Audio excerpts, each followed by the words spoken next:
الحمد لوليه والصلاة والسلام على نبيه أما بعد فأعوذ بالله من الشيطان الرجيم بسم الله الرحمن الرحيم وما آتاكم الرسول فخذوه وما نهاكم عنه فانتهوا آمنت بالله صدق الله مولانا العظيم. سامعین و ناظرین اکرام، قرآن مجید فرقان حمید 28واں پارہ اللہ تبارک و تعالیٰ نے ارشاد فرمایا وما آتاکم الرسول فخذوه، اور رسول صلی اللہ علیہ وسلم جو کچھ تمہیں دیں اسے لے لو. وما نہاکم عنہ فانتہوا، اور جس چیز سے منع کریں اس سے رک جاؤ. قرآن مجید فرقان حمید کریم آقا صلی اللہ علیہ وسلم کے افعال، اقوال، اعمال پر عمل کی ہمیں حکم دے رہا ہے. تو کریم آقا صلی اللہ علیہ وسلم نے ارشاد فرمایا من سب نبی فاقتلوہ،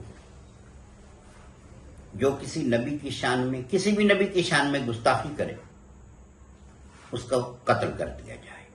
اور کریم آقا صلی اللہ علیہ وسلم نے یہ ارشاد فرمایا ہی نہیں بلکہ اپنے عمل سے اس کام کو انجام بھی دیا.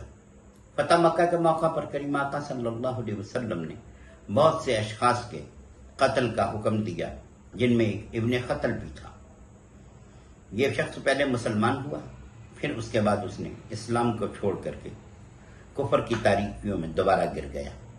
اس نے 2 لونڈیاں پال رکھی تھی جو کریم آقا صلی اللہ علیہ وسلم کی شان میں ہجو کیا کرتی تھی، آپ کی تنقیص بیان کرتی تھی. مکہ فتح ہوا تو کریم آقا صلی اللہ علیہ وسلم نے اس کے قتل کا جب حکم ارشاد فرمایا تو صحابہ تشریف لائے، کہا یا رسول اللہ صلی اللہ علیہ وسلم ابن خطل جو ہے وہ غلاف کعبہ اور دیوار کعبہ کے درمیان میں چڑھتا ہوا غلاف کو پکڑ کر کے تو کعبے کی چھت کے قریب چلا گیا ہے. اب ایک طرف اس کے دیوار کعبہ ہے، دوسری طرف اس کے غلاف کعبہ ہے. تو کریم آقا صلی اللہ علیہ وسلم نے فرمایا اسے قتل کر دیا جائے. تو صحابہ کرام نے غلاف کعبہ سے نکال کر کے آب زمزم اور دیوار کعبہ کے درمیان میں لا کر قتل کر دیا گیا. گویا کریم آقا صلی اللہ علیہ وسلم نے اپنے عمل سے یہ فرما دیا کہ ہاں جو کسی بھی نبی کی شان میں گستاخی کرے اسے قتل کر دیا جائے. آج یہ حدیث تو بولی جاتی ہے اور لوگ سمجھتے ہیں کہ شاید یہ مسلمان ہی اس حدیث کو جو ہے وہ اس حدیث پر عمل کرتے ہیں، لیکن بات یہ ہے کہ نبی کریم صلی اللہ علیہ وسلم نے مطلقاً فرمایا من سب نبیا فاقتلوہ، کہ جو کسی بھی نبی کی شان میں گستاخی کرے اسے قتل کر دیا جائے.